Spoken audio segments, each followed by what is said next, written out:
Hi guys, welcome to Madi Samayal.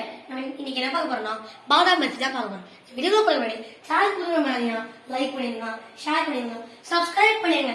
வாங்க வீடியோக்குள்ள போகலாம். இன்னைக்கு பாதாம் பர்ஃபி எப்படி பண்றதுன்னு பார்க்கலாம்.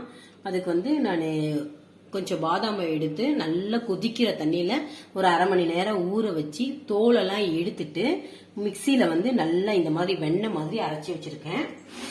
அது மெஷர்மெண்ட் நம்ம அரைச்ச பிறகுதான் எடுக்கணும். இந்த பாருங்க, இந்த மாதிரி நல்ல வெண்ணெய் மாதிரி நல்ல நைஸா, பாதாம் அல்வாக்கு குறைன்னு அரைப்போம், இதுக்கு நல்லா நைஸா அரைக்கணும். இந்த மாதிரி அரைச்சி எடுத்துக்கணும். இது இப்போ ஒரு பவுல் இருக்கு.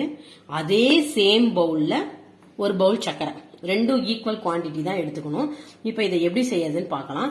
கொஞ்சம் குங்குமப்பூவை நல்ல சூடா இருக்கிற பால்ல போட்டு வச்சிருக்கிறேன். இப்ப அடுப்பை பத்த வச்சுட்டு எப்படி செய்யறதுன்னு பார்க்கலாம் வாங்க. இப்ப நம்ம இந்த ஒரு கப் பவுல் சர்க்கரையும் இதுல போட்டுடலாம். பவுல் சர்க்கரையும் அது கூடவே இந்த பாதாம் அரைச்சி வச்ச பாதாமையும் போட்டுடலாம். இப்ப பாதாமையும் சர்க்கரையும் போட்டாச்சு. நல்லா மிக்ஸ் பண்ணிடலாம். பண்ணிட்டு அடுப்பு பத்த வைக்கலாம். பாதாமியும் சர்க்கரையும் ஒன்னா போட்டு நல்லா மிக்ஸ் பண்ணிட்டோம். இப்போ அடுப்பை பத்த வச்சிடலாம். நம்ம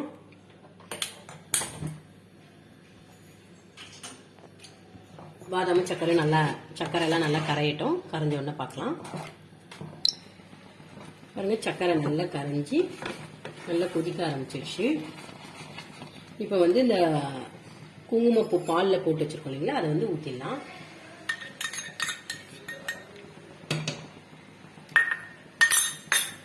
நல்லா மிக்ஸ் பண்ணிடலாம்.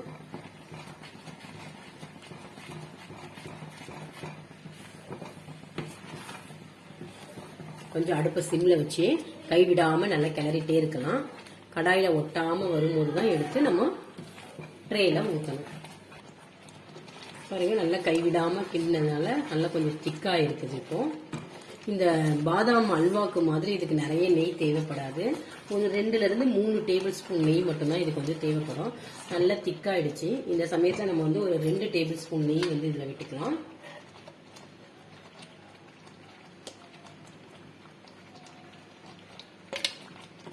விட்டு நல்லா திரும்பி கைவிடாம கிண்டிக்கிட்டே இருக்கலாம். இது ஒரு ஹெல்த்தியான ஃபுட்டு. நல்லா தீபாவளிக்கு எல்லாரும் செஞ்சு பார்த்துட்டு எப்படி இருக்குதுன்னு எனக்கு சொல்லுங்க.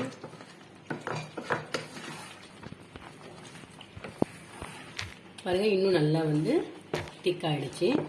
இந்த சமயத்துல ஒரே ஒரு பிஞ்ச் நம்ம ஏலக்காய் பொடி போட்டுக்கலாம். போட்டுட்டு நல்லா மிக்ஸ் பண்ணிடலாம். இப்போ பாதாம் அல்வான்னா இன்னும் ஒரு 4 டேபிள் ஸ்பூன் நெய் விட்டு இதை இறக்கிடலாம். இது பர்ஃபின்றதுனால இன்னும் நல்லா திக்காகும். அது வரைக்கும் கைவிடாம கிண்டிட்டு இருக்கும். பாருங்க, நல்லா திக்காயிடுச்சு. இப்போ கடாயில எல்லாம் ஒட்டாம இருக்குது.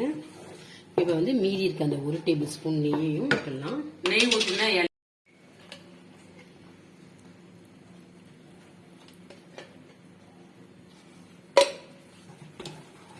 நல்லா கிண்டிடலாம்.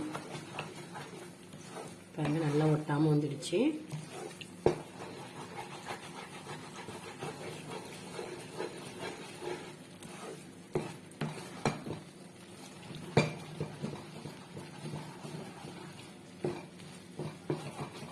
இப்போ பர்ஃபி ரெடியாக வரதுக்குள்ள இது மாதிரி ஒரு ஸ்கொயர் தட்டில் கொஞ்சோண்டு நெய் தடவி வச்சுக்கோங்க.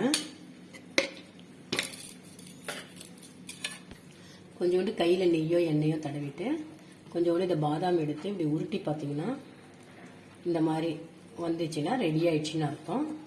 இதை பாருங்க, இந்த மாதிரி உருட்டை வரணும். அந்த மாதிரி வந்தால் பாதாம் பர்ஃபி ரெடி. ஸ்டவ் ஆஃப் பண்ணிடலாம். ஆஃப் பண்ணிட்டு அந்த ட்ரேல இதை கொட்டிடலாம்.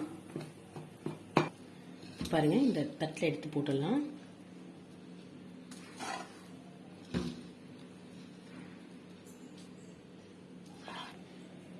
பாருங்க, இப்போ இதை நம்ம ஒரு ட்ரேல அழகா ஊற்றி நல்லா இது பண்ணியாச்சு. இப்போ இதை அப்படியே ஒரு அரை மணி நேரம் இது ஆறணும். ஆறலைன்னா வராது. நல்லா ஆறட்டும். ஆறணும்னா நம்ம கட் பண்ணி பார்க்கலாம். பாருங்க கொஞ்சம் வந்து ஆறிடுச்சு, ஒரு 20 மினிட்ஸ் ஆயிடுச்சு. இப்போ இதை நம்ம வந்து கட் பண்ணிக்கலாம். உங்களுக்கு என்ன ஷேப் வேணுமோ அப்படி கூட நீங்கள் கட் பண்ணிக்கலாம்.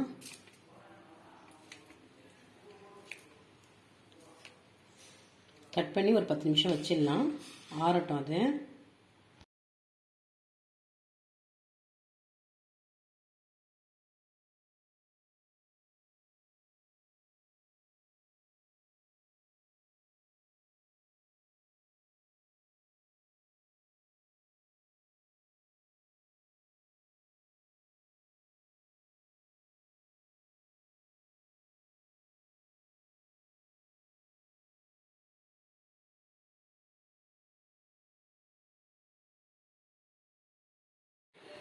பாருங்க எல்லா பர்ஃபியும் அழகாக கட் பண்ணி எடுத்துட்டேன். இந்த வீடியோ பிடிச்சிருந்தா நம்ம அடுத்த சந்திப்போம். Tata, bye by.